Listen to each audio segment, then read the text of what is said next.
আসসালামু আলাইকুম everyone, magic English 24 এর পক্ষ থেকে আপনাদেরকে জানাই শুভেচ্ছা ও স্বাগতম। আজকে আমরা আলোচনা করব রাইট করে ভার্বের একটি ইম্পর্টেন্ট রুল নিয়ে, যেটা পরীক্ষা সচরাচর এই থেকে আপনারা পেয়ে থাকবেন। সেটা হলো যে এই কতগুলো ফ্রেজ আছে, এই ফ্রেজের কোনো যদি ভার্ব আসে, কোনটা ফ্রেজ আসে, কোনটা ভার্ব আসে, কি করতে হয় সেটা নিয়ে আমরা আলোচনা করব। দেখেন, রুল নাম্বার আমরা ক্লাসে আসবো এখন কি 9 নাম্বার। এর আগে আমরা একটা আলোচনা করেছি, এখন 9 নাম্বার লেখেন যে it is high time, it is high time, comma, it is time, it was time থাকতে পারে, টাইম থাকতে পারে, তারপর উইশ,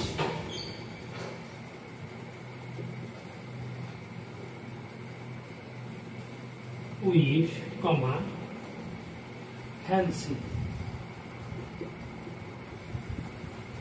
এই ওয়ার্ডগুলো বা ফ্রেজগুলো যদি, এই শব্দগুলো যদি আপনারা পান, তাহলে এরপরে যদি সাবজেক্ট থাকে, এরপর কি থাকবে? Subject.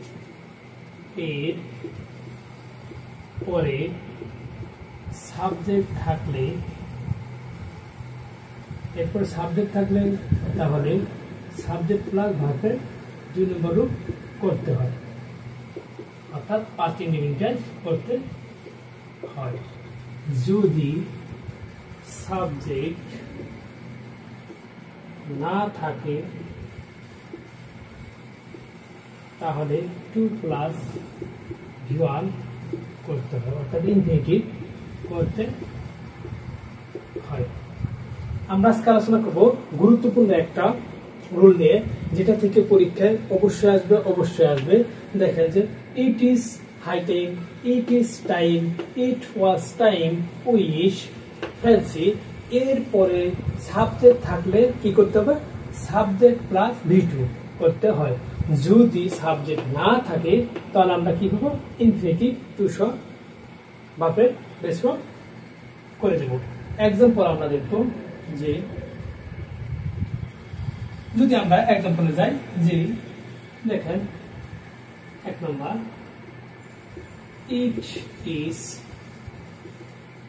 High time we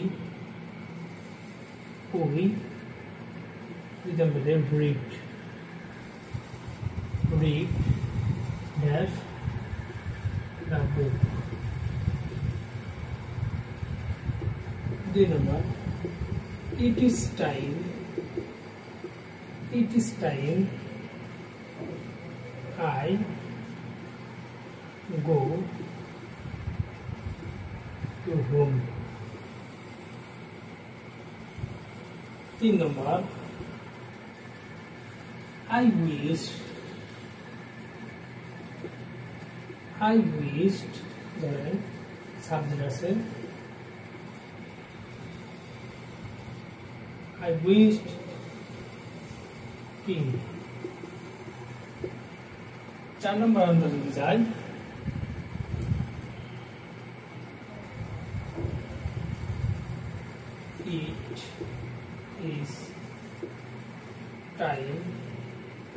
it is time, ধরেন সাবজেক্ট নাই, শুধু আছে কি টেক ইট।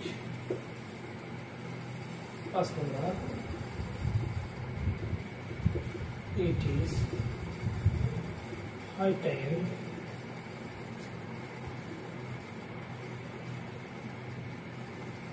it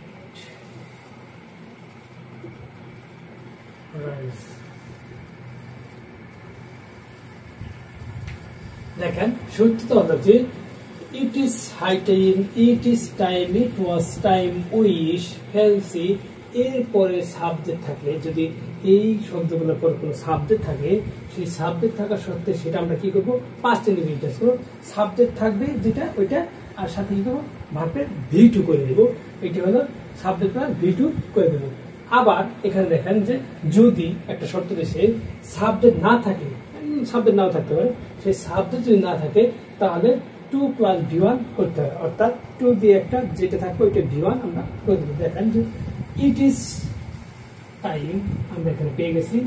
এখানে দেখেন যে এই শব্দগুলো কি আছে, একটা সাবজেক্ট। সাবজেক্ট তাহলে কি করতে হয়, সাবজেক্ট প্লাস V2, তাহলে সাবজেক্ট প্লাস V2, এই রিডের ফার্স্ট ফর্ম হলো রিডিং, তার জন্য আমরা রিডি বসালাম। আপনারা মনে করেন যে এই রিড আছে, এই রিডটা বসালো, রিড এটা রিডের ফার্স্ট ফর্ম এটাতে সাবজেক্ট প্লাস V2 আমরা বসে দিলাম।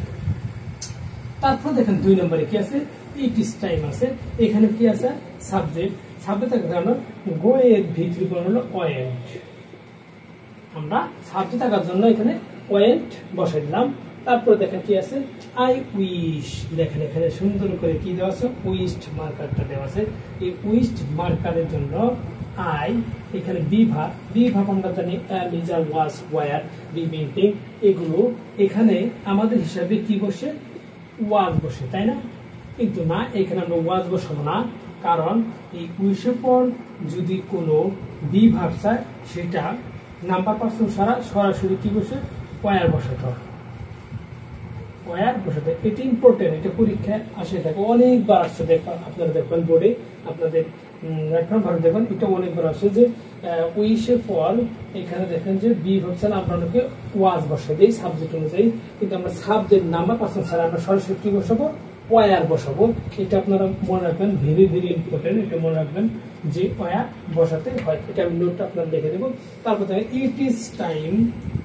ইট ইজ টাইমের পর কি আছে, কোনো সাবজেক্ট নাই, তাহলে আমরা কি করবো, ইনফিনিটিভ টু টেক, এটা ইনফিনিটিভ করে দিলাম কারণ এখানে কোনো সাবজেক্ট নাই। তারপর দেখেন ইট ইজ হাই টাইম। এই ইট ইজ হাই টাইমের পর কি নাই, কোনো সাবজেক্ট নাই। সাবজেক্ট না থাকা সত্ত্বেও এটা আমরা কি করবো, ইনফিনিটিভ টু টেক, কারণ এখানে বলা আছে যে এগুলোর পর যদি সাবজেক্ট থাকে সাবজেক্ট প্লাস V2, আর সাবজেক্ট না থাকলে 2 প্লাস V1 আমাদেরকে ইনফিনিটিভ করে দিতে হবে। তার জন্য এখানে আমাদের রাইট অ্যান্সার হলো